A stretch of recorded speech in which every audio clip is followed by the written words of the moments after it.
All right, so we know that this fight card was supposed to be capped off with a rematch of a light heavyweight contest between Jiri Prochazka and Glover Teixeira, and unfortunately that fight fell apart. But meet one interesting, I think, unintended yet awesome byproduct of the sort of disaster that's happened these last few days is Paddy the Baddy is now fighting in a co-main event. It's a co-meet event opportunity for Paddy the Baddy, and if you watch UFC Countdown, that netted him maybe a 10 or 15 extra minutes of promotion, and really just exciting to see Paddy the Baddy getting in a co-meet opportunity on a UFC pay-per-view. And it's a great opportunity against a very tough fighter in Jared Flash Gordon, who is 7-4 in the UFC. And if you look at this guy's losses, it's really only two killers. The last two losses he has are Grant Dawson in a fight where he actually outstruck Grant Dawson in all three rounds. He did lose a unanimous decision because Grant was able to land enough strikes and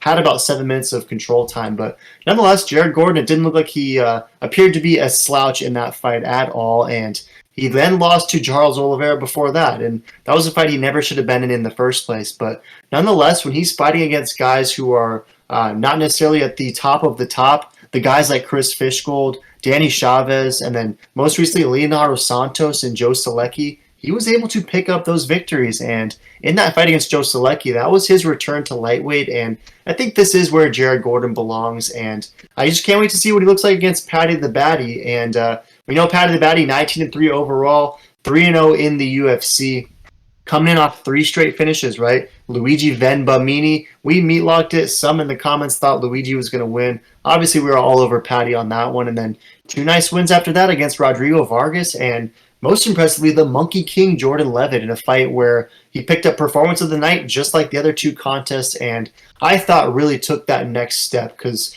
we think Jordan Levitt is a pretty decent 155er, and I don't know, Jared Gordon is just a beautiful next test for sure. So before I ask you for your prediction, meet real quick, I want to hear Patty's. I promise you now, Jared Gordon's getting finished in the first. Watch. Finished in the first, he says, meet. So are you riding with Pimblett, or is he getting Paddy melted by Flash Gordon?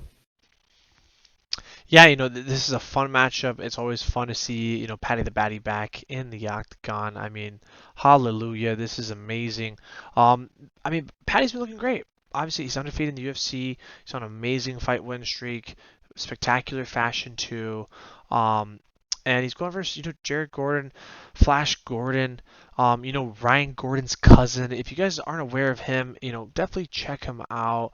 Jared Gordon trains with Ryan Gordon, his cousin, and he should be ready for this. He should be ready for this no matter what, on the ground, on the feet, wherever it goes. And you look at Jared's record, I mean, he only loses to people he's supposed to lose to, and they're somewhat competitive, minus the Oliveira knockout early and often.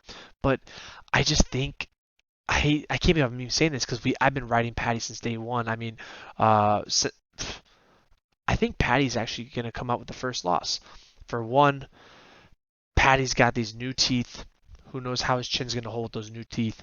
Two, Molly just lost. That's going to take a toll on his, mental health and possibly others, or it could drive him, depending on how you look at it. I don't know. I just see that as a con. That's not a good sign.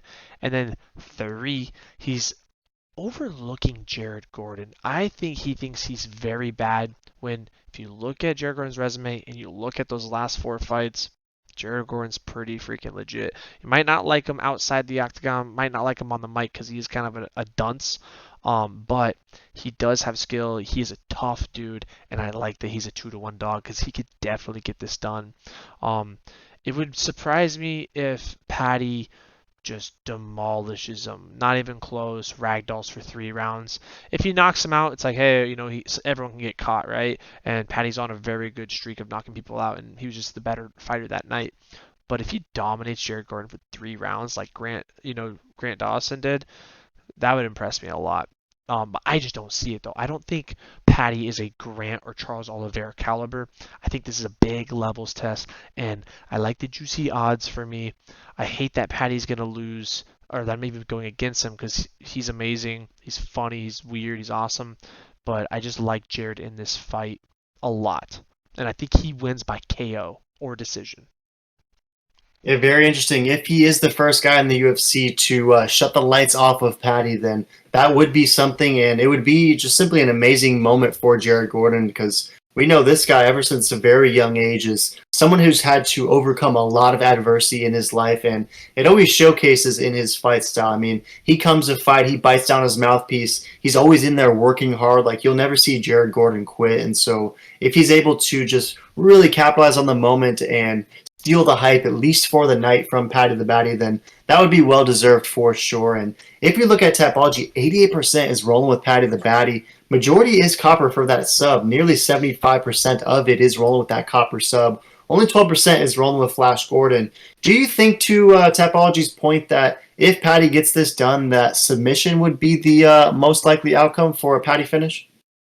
Yeah, I think Paddy's submission is a pretty good outcome for this to happen. But I think if he does get it done, it's gonna be a knockout. I don't know if it took 3 rounds for Grant to submit, Gordon. I don't think Paddy's better. I mean, are we gonna argue here that Paddy's better than Grant Dawson at grappling? I don't know. That's a hard one a hard pill for me to swallow, or for me to be convinced of that narrative. So I gotta imagine that Paddy's not gonna get a submission. I think he's gonna keep it on the feet, and like he said earlier in this video, he said he's going to knock out Jared Gordon first round. So he's coming out with haymakers and slobber knockers. It's gonna be very interesting to see how this goes. Yeah, I can't wait to see, truthfully. I think it's going to be a lot of fun, however long it lasts. And I got to say, I'm not in love with the minus 250 spot, Paddy the Baddy. Jared Gordon, I mean, plus 210, maybe that even widens a little bit more. And that's great value because I think that a lot of hardcores might be picking Jared Gordon this one because he's a guy who's super tough, super well-rounded, and has a lot of UFC experience. So perhaps he has what it takes to take out Paddy the Baddy. You brought up a lot of interesting points. Maybe it's the veneers that contribute to his downfall, or perhaps it's the mental health impacted by the Meatball Molly loss. Or I think your greatest point is maybe he's overlooking Jared Gordon, and that's what DC touched on earlier this week. He said that the vibe he's getting from Paddy the Baddy is one of constant confidence for sure, but maybe a little bit to the detriment of overlooking him. Because if you come in here and overlook Jared Gordon, then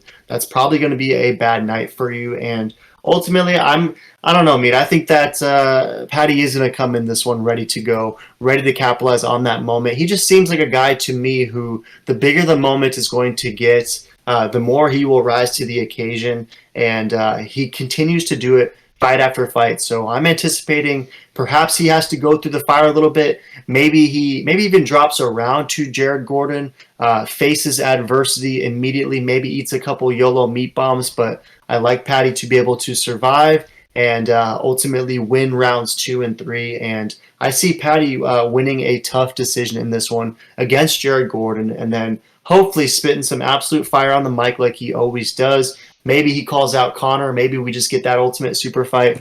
I know I would for sure be interested in that for sure. So nonetheless, I'm going Paddy, but Jared Gordon is pretty decent value for above 2-1, so I don't blame you at all. Any last thoughts? No, throw in the comments, guys. Are you riding Paddy the Baddy, or are you going with meat and taking Flash? What do you mean? Wait,